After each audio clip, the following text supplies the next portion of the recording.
Today, I'm going to show you guys when it's the best time to buy a game on G2A and the best practices to follow if you do to avoid any worry about getting a bad key. Let's go ahead and get started. The first thing you want to do is to determine if the game you want is cheaper on G2A.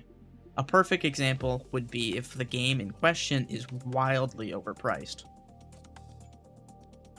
So we'll use this one as a perfect example. I'm a fan of Warhammer, and if you look right here, you've got all 3 Total War Warhammers at $60 on Steam, no sale. So let's head back over to G2A. Let's type up the name of the game. Note right here, if I wanted the third one, nearly half price, $34.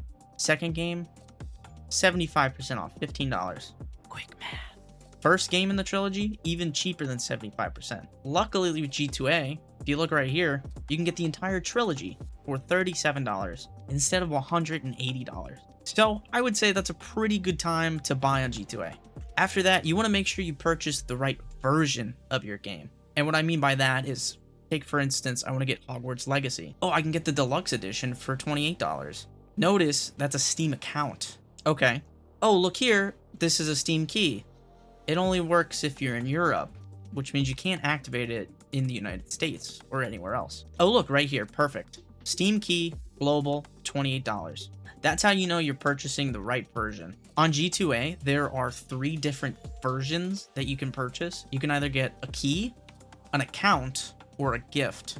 Now, usually the way gifts work is that once you purchase the game, it'll ask you to log into Steam, and the seller will automatically send the game to that account, and you just have to accept the gift. Sometimes they friend you and put you on their friends list, but they typically remove you right after. If you feel a little weird about that, what you can do is open a new tab in your browser, go to the Steam website, log in.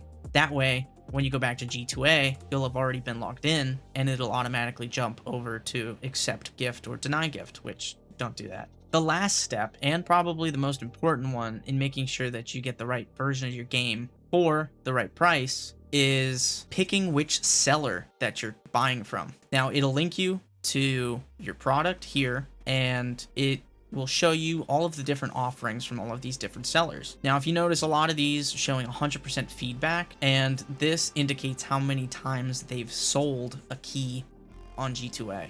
With 100% feedback and over 75,000 sales, I would feel very safe with buying from this seller. The ones you want to look out for are ones that are like 84%.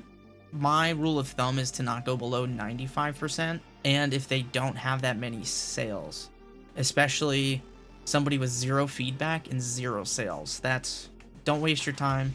Don't risk your money. Just choose something safe, and then you can go ahead and get your game. That's it, guys. That's how you determine when it's a good time to buy on G2A, to make sure that you get the right version of the game that you want to get, and to make sure that you're purchasing from a reputable seller. And that's it. I've got a referral link below in the comments and the description that you can go ahead and click before you make a purchase on G2A, and I might get a percentage, not from you, just as a way to show your appreciation. But also, don't forget to like the video.